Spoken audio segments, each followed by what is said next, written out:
This little fella, well, his name is Charlie. Now, he actually belongs to my neighbours next door, so he's not our dog.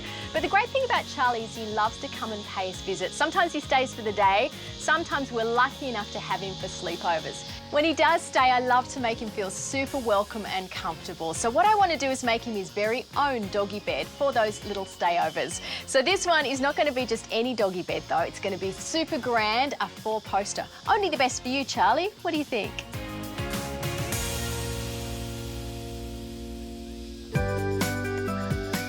I could build this doggy bed completely from scratch, but honestly, you really don't have to go to that much effort. If you've got an old pine or a strong coffee table like this, as you can see, if you flip it upside down, you've already got the basis of a 4-poster bed. The only thing with this is I don't actually need all of this excess. So the first job is to unscrew the top.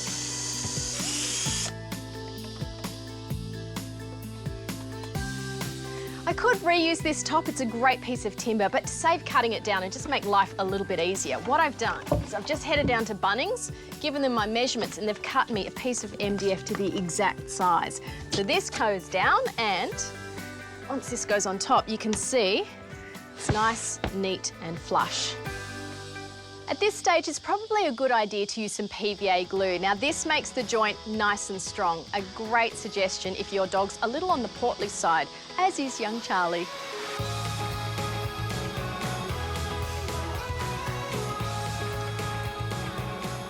If any little bits of glue just squeeze out of the edges, take a damp cloth and just wipe away the excess.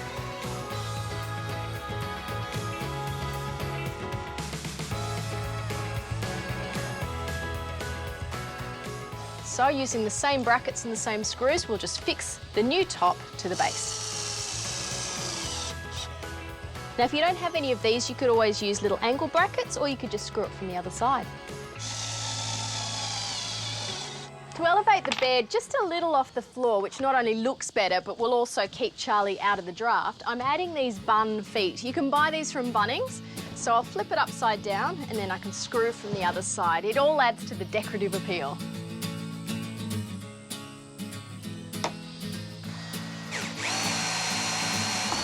I do admit this project takes a little bit of thought, because these were once the legs on the underside. Well, now they're the legs on the top side. They're actually the 4-poster legs.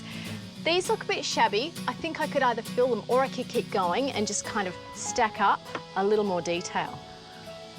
And maybe a little crowning finial on top. To attach these, I'll use a combination of screws and construction adhesive. It just makes them nice and strong.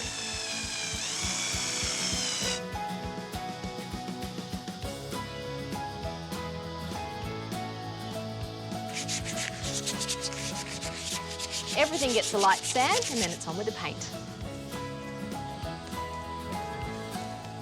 I'm loving how the bed's all coming up, fit for a prince, but I do want to add just one extra detail for Charlie, and that's a bed headboard.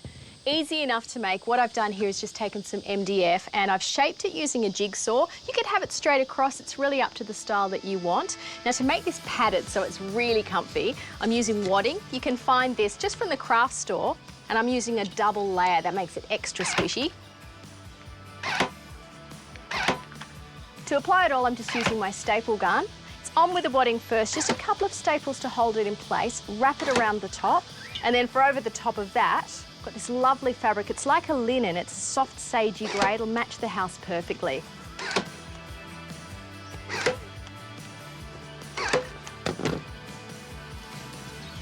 A headboard like this not only looks good, but I do think it offers dogs just that certain sense of security. You know how they like to snuggle up against a wall and just feel secure in a snug place? Well, this is the perfect thing.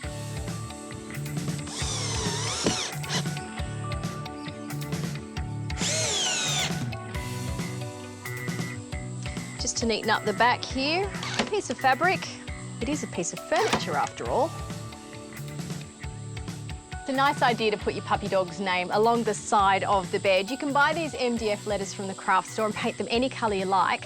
Instead of measuring, which is a bit of a palaver, I just like to use a bit of blue tack on the back, position them, and when I'm happy, stick them down with construction adhesive.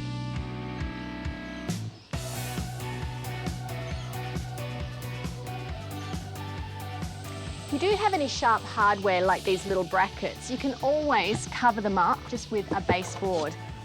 So this just sits neatly over the top. Then I think it's in with the comfort. A couple of pillows. These ones are nice and soft, I think you'll approve.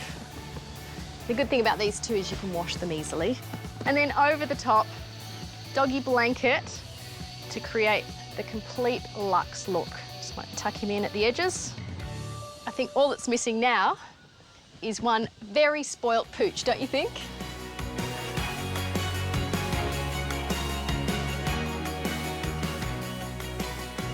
Whether it's for an afternoon snooze or an all-night snuggle, I reckon your fur baby will be bound to dig his or her new bed. Don't you think, Charlie? Yeah.